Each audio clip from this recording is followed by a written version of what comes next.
Since my Lend-Lease tier videos turned out to be quite popular, I thought I would spend a little bit more time talking about one particular tank that was quite at the top of the list. And indeed, for the majority of the Second World War, this was the most popular, the most common tank not made in the USSR that was in service with the Red Army. Now, of course, this tank needs no introduction. It is Valentine. Now, you might say, Peter, I watched your Lend-Lease tier video, and it was the Sherman and not the Valentine that was at the top of the charts, and, well, I'll get to that. But today, of course, November 11th, very important day for countries of the British Commonwealth, and coincidentally, November 11th, 1941 was the day that the first Valentine tanks were issued to Soviet crews, and so I thought today is a pretty good day to talk about this tank and its service in the Red Army. So first, a little bit of history. The Valentine tank actually has no general staff requirement associated with it. This was a grassroots project by Leslie Little, who was the chief tank designer at Vickers, and he actually pitched it to the British Army in 1938, and the tank was rejected. He had a much better place to argue in 1939 when war was coming and the British needed a infantry tank that was a little bit lighter and most importantly a little bit easier to build than the infantry tank Mark II or the Matilda. Valentine production really took off when the British found another source for tank engines. This was an American engine, the General Motors 6004 diesel, and this is quite a good engine. Not only was it used in the Valentine tank, but two of them would pair up and they would be used in the Sherman M4A2 tank. See, the Sherman's in this video. I haven't forgotten about it. I'll get to it when I get to it. So, this tank was being produced in great numbers in Great Britain, but also outside of Great Britain because, well, Britain lost quite a few of its tanks in France in 1940, and they had to find a replacement for them somewhere. These replacements could come, for example, from Canada. Now, Canada had no heavy industry of its own, and the British thought this would be a good time to invest in Canadian industry, so that Canada had enough factories to build tanks that could be used, among others, by the British. And the initial order was quite small, only 100 tanks. And then whatever Canada decides to produce, they can keep using for the needs of their own army as long as the British got them, well, those 100 tanks. There were some in the Canadian army who wanted the Matilda. There was some who knew about the Churchill and said we have to produce only the latest of the greatest. The Mark III is a stopgap. We don't want it. We only want what is best.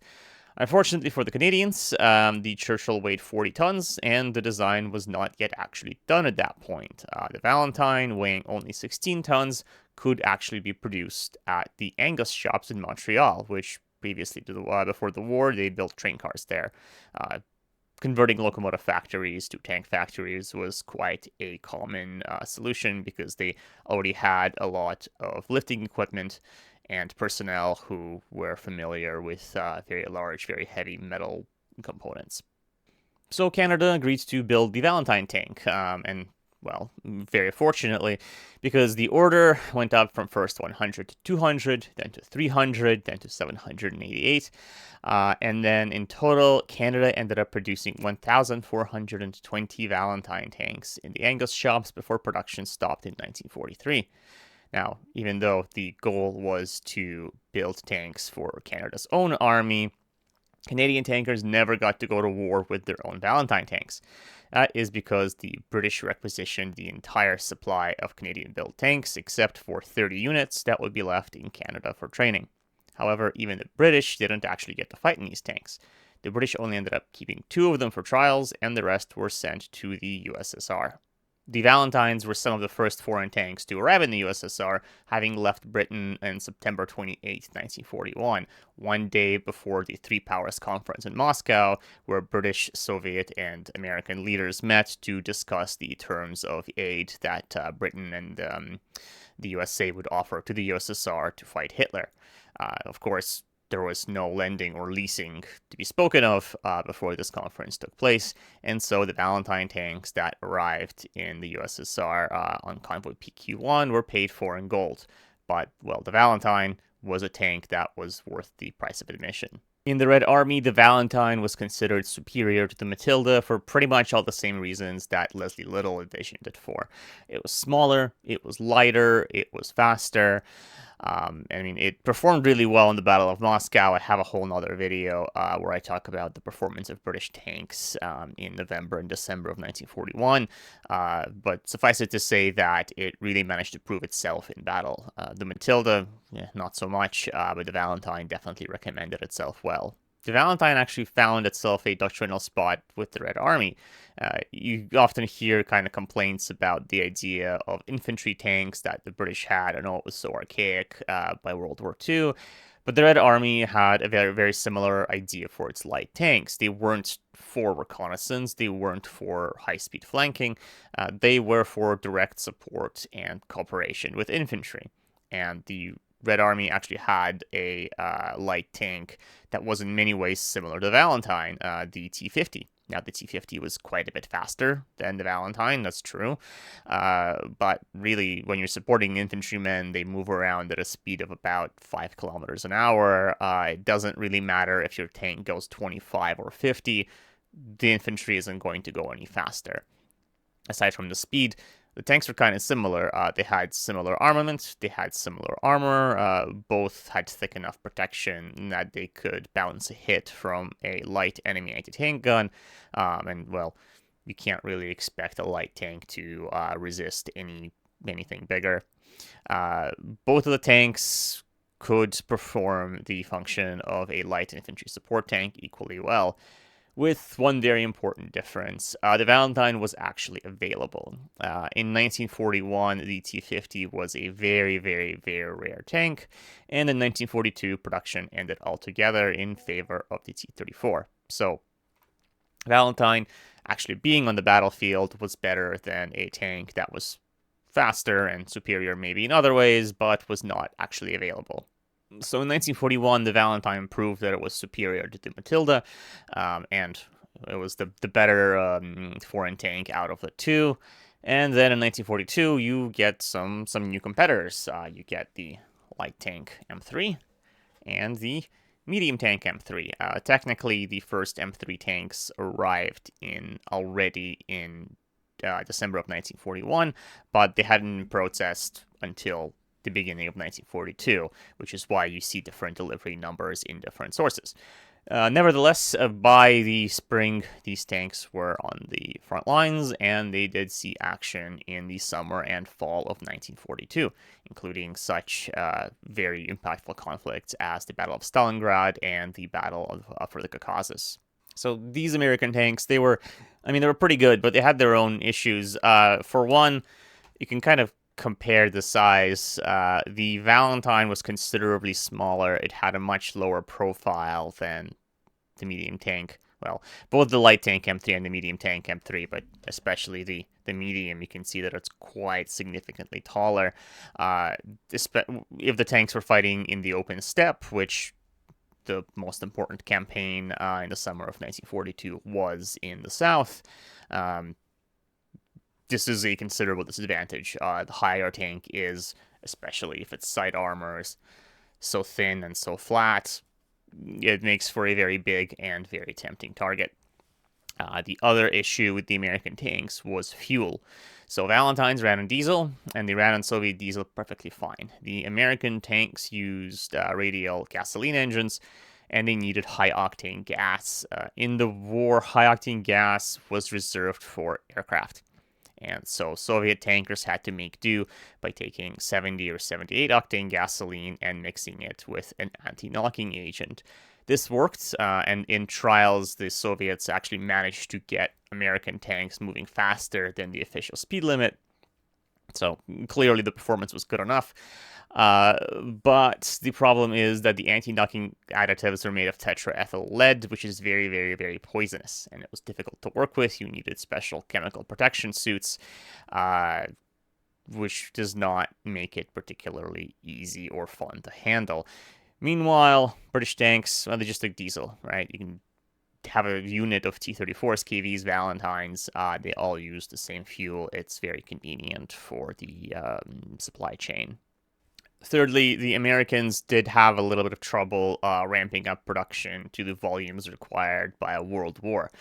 Tanks coming into the USSR were missing things like tools, tarps, periscopes, radios, sometimes even turrets, and the Americans did send all these things eventually, but the tanks would have to be refurbished in Soviet workshops, and there really wasn't a big surplus of those. So the Valentine kind of arrived sometimes rusted from the salt water, sometimes the batteries had burst during shipping, but at least the tanks were more or less complete.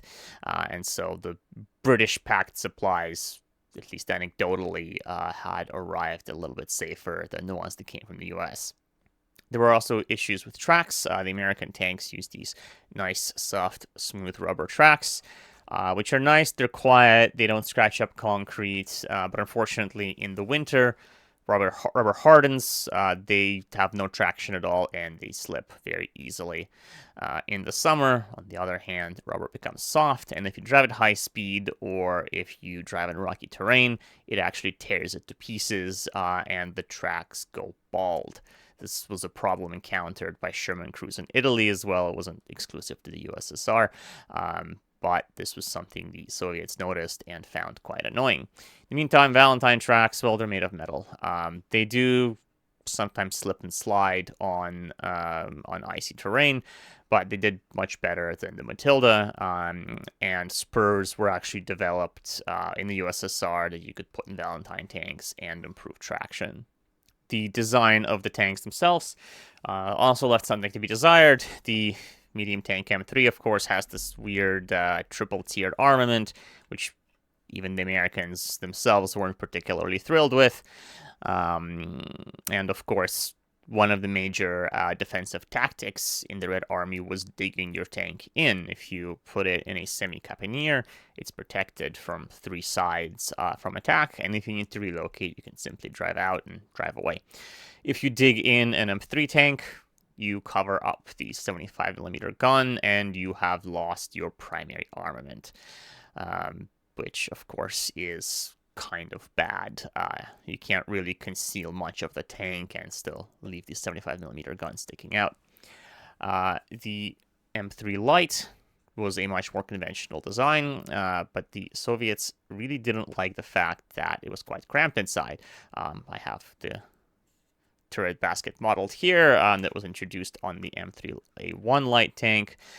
That was considered to be a huge mistake by the Soviets, where some memoirs actually say that Soviet crews considered the turret way too cramped for two crewmen, and a lot of M3 lights went into battle with just one crewman in the turret who had to both load and fire the gun as well as act as a tank commander, which was not really ideal.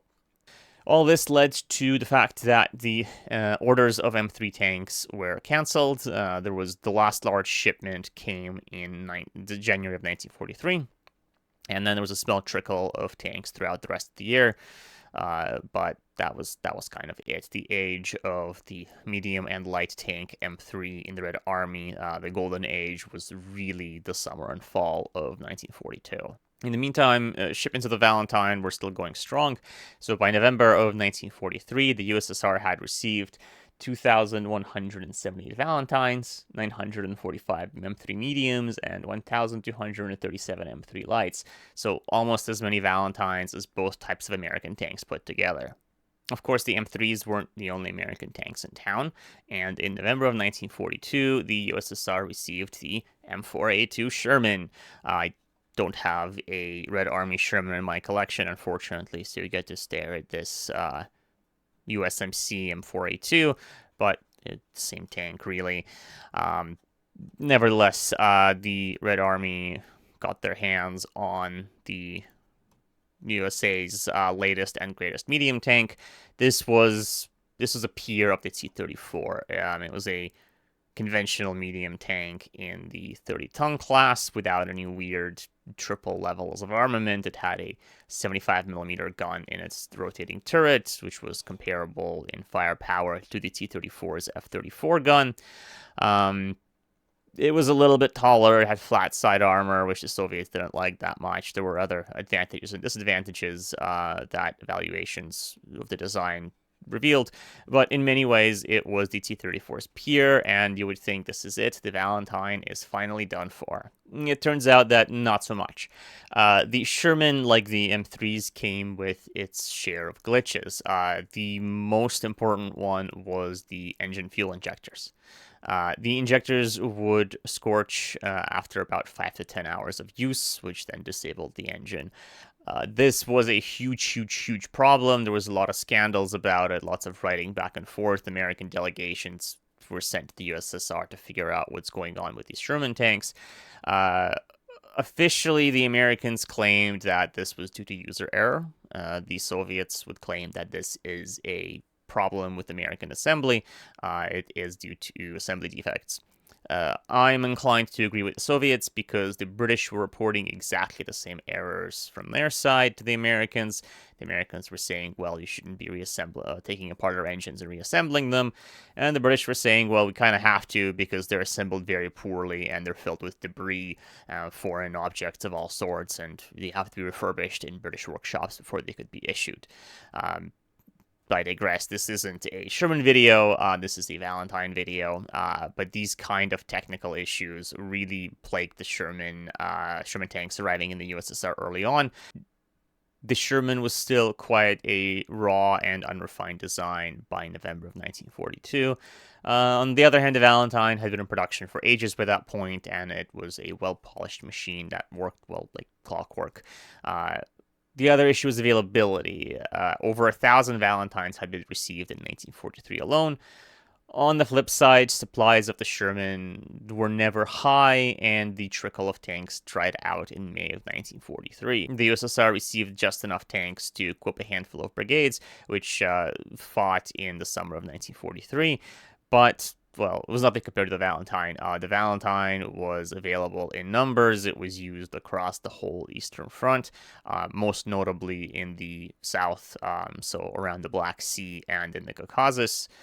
It was a tank that had a huge effect on the campaigns of 1942 and 1943, unlike the Sherman, which was kind of a niche tank available in very small numbers. The Valentine's armament was an issue since the 2-pounder gun was getting a bit long in the tooth, but the British had a fix for that as well. The 6-pounder gun, the 57mm 6-pounder, really breathed extra life into the Valentine and kind of gave it a new lease on life. This gun was a powerful anti-tank gun. It could destroy German, even heavy tanks. But the most important thing for an infantry tank is it actually gave the Valentine high explosive ammunition. The British didn't send any high explosive ammunition for the 2-pounder, and I don't think they even had it for themselves until like 1944.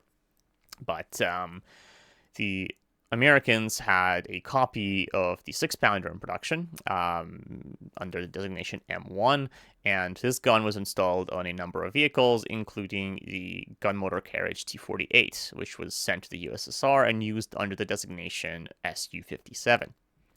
Now, the Su-57 came with its own supply of ammunition, including, of course, high explosive shells. And so the Soviets took the high explosive shells meant for this tank destroyer and also issued them to Valentine tanks. So the Valentine finally got a high explosive round, which really improved its usefulness on the battlefield. Of course, equipping the tank with a new gun didn't solve all of the Valentine's problems.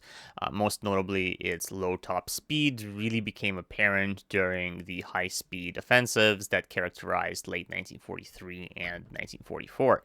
The other problem was that the well of tanks was kind of running dry. The British were trying to find Valentine tanks anywhere they could, to the point where they actually were taking used tanks from service and sending them to the Soviets. This was actually the last shipment of Valentine tanks that came on September 30th, 1944. All was previously used tanks that were in British service. After that shipment was concluded, the final tally of Valentine tanks was 3,332 units shipped to the USSR, which, not too shabby. By that point, actually by the end of the year, the Sherman tank was still behind the Valentine at 2,850 units. Now, the floodgates of American aid were open, and the Valentine quickly lost its edge, with nearly 4,000 Sherman tanks arriving in the USSR before the end of the war. The Valentine was still around, of course. They were used in reconnaissance units, motorcycle units, cavalry regiments quite liked them for some reason. But really, by the end of the war in Europe, and especially in Manchuria, the Sherman was the #1 foreign tank used by the Red Army. However, by the end of the war, the Valentine had retained its second place, which really isn't too bad for a kind of a budget variant, temporary choice, a stopgap tank that the British General Staff didn't really want in the first place.